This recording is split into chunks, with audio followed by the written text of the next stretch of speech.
What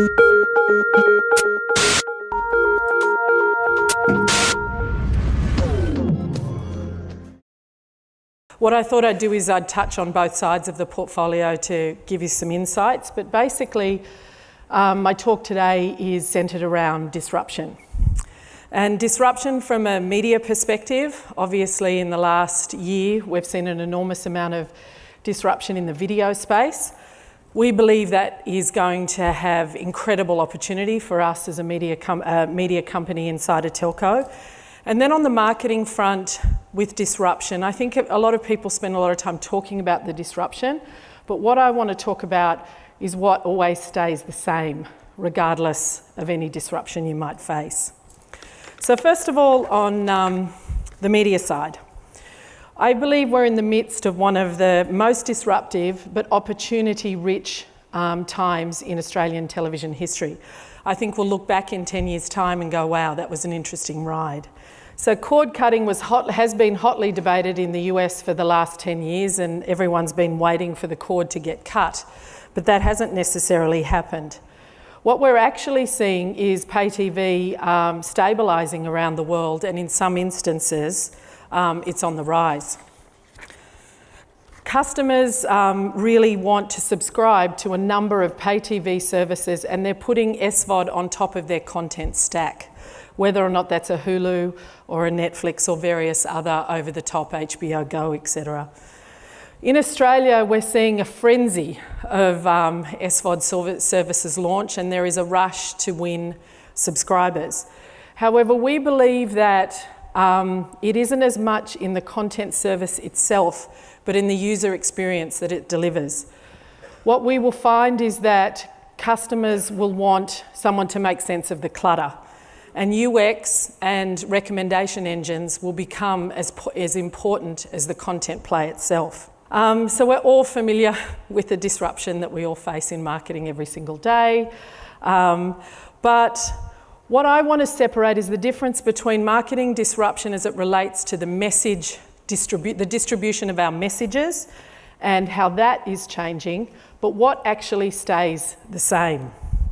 And my first point is the thing that stays the same with us as marketers is we need an ability to tell great stories. But let me talk about the thing that has changed, and that's from a disruption perspective is our focus on analytics and predictive analytics. And this is where the distribution of our marketing messages come into play. As marketers, we need to be not only strategists and creators, but we also need to be scientists and conductors. Both sides of our brains need to be used. But what you need to what we always struggle with is when do you get to use your gut and when do you have to drive and make a decision through predictive analytics. So we're dealing with our own transformation inside our business. We've got a pretty challenging period for us as an organisation, and on top of that we're faced with a shifting media landscape, which is, I think, challenging for every brand.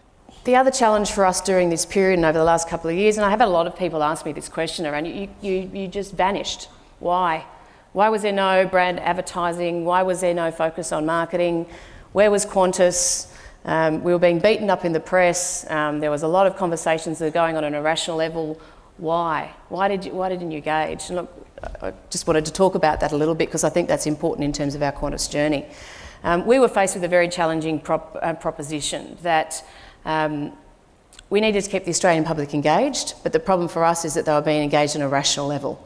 So it was daily, in some cases hourly, conversations going on in the press around Qantas as a corporate.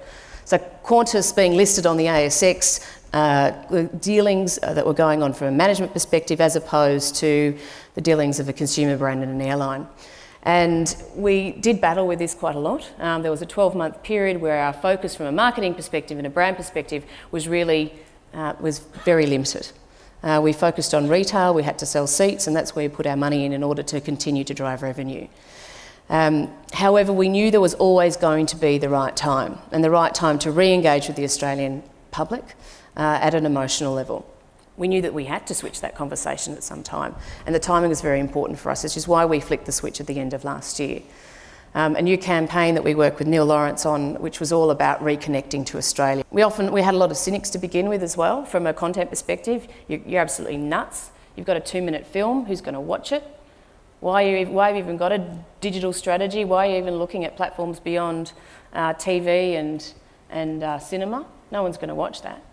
But we absolutely backed ourselves in that we thought if the content was good enough, and if the content was real, and if the content absolutely connected at an emotional level, that we believed that it didn't matter really what platform it was on. So we've launched a new business called Red Planet, which some of you may be familiar with, and some of you are not particularly fans of either.